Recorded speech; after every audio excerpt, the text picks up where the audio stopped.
Have you ever hit submit on a job application and just wondered what on earth happens next? It can feel like a total black box, right? Well, today we're going to pull back the curtain and map out the entire corporate selection process step by step. And trust me, understanding this journey isn't just interesting, it's your key to actually navigating it successfully. So let's dive in. Okay, so you've done it. You've polished that resume, you wrote the perfect cover letter, and you sent it off into the digital world. The huge question on your mind is, what happens now? Well, your application has just started a pretty complex journey. Think of it like an organizational obstacle course designed to find that one perfect candidate. And it all starts right here. Picture this. Your application lands in a massive virtual pool with hundreds, sometimes even thousands of other people. From this exact moment, the company has one single goal: to narrow that field down. The whole process is essentially one giant funnel. And that funnel has an official name: selection. I mean, the textbook definition is pretty simple.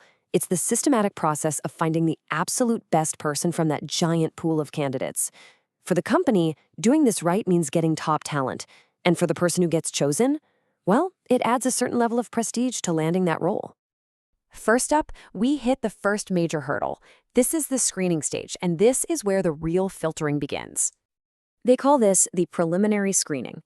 What's happening here is that a manager, or maybe someone from HR, is just taking a look at the basic info you provided on your application. They're scanning for minimum qualifications, key skills and experience. It's a really quick, efficient way to weed out anyone who just clearly doesn't meet the job's most essential criteria. So did you make the cut? If your application shows that you meet those basic requirements, congratulations! You've cleared the very first hurdle.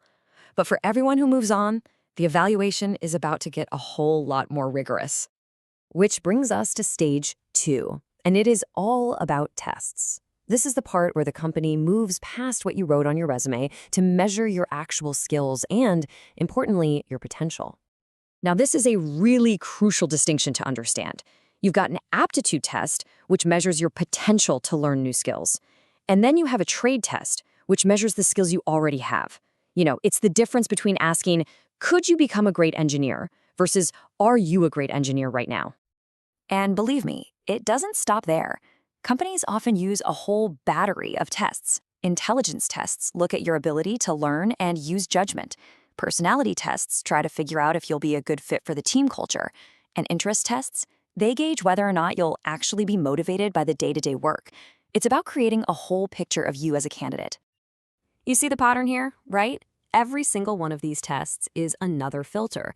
If you pass, you move on. If you don't, your journey ends right there. With every single stage, the pool of candidates who are left gets smaller and, in theory, a lot stronger.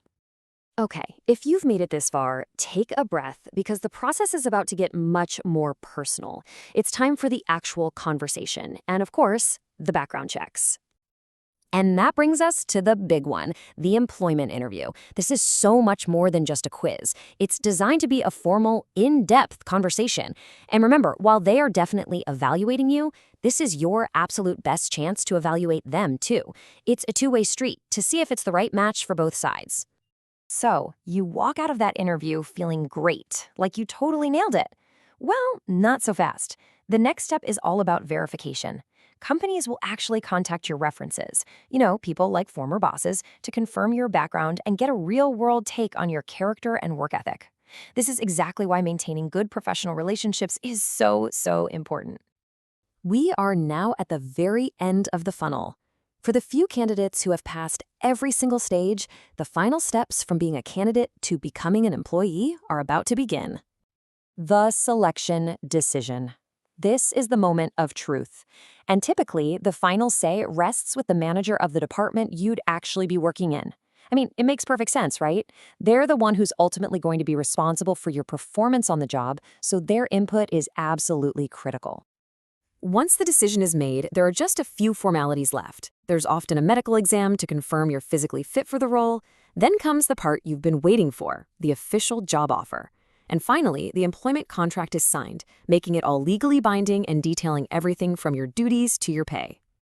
So you might be thinking, wow, why all the hurdles? Why is this process so long and so complex? Well, it's because for the company, the stakes of getting it wrong are incredibly high. See, every single hiring decision has 4 possible outcomes. 2 of them are successes. Hiring a great candidate and rejecting a poor one. The other 2, however, are very, very costly errors. And this quote really gets to the heart of it.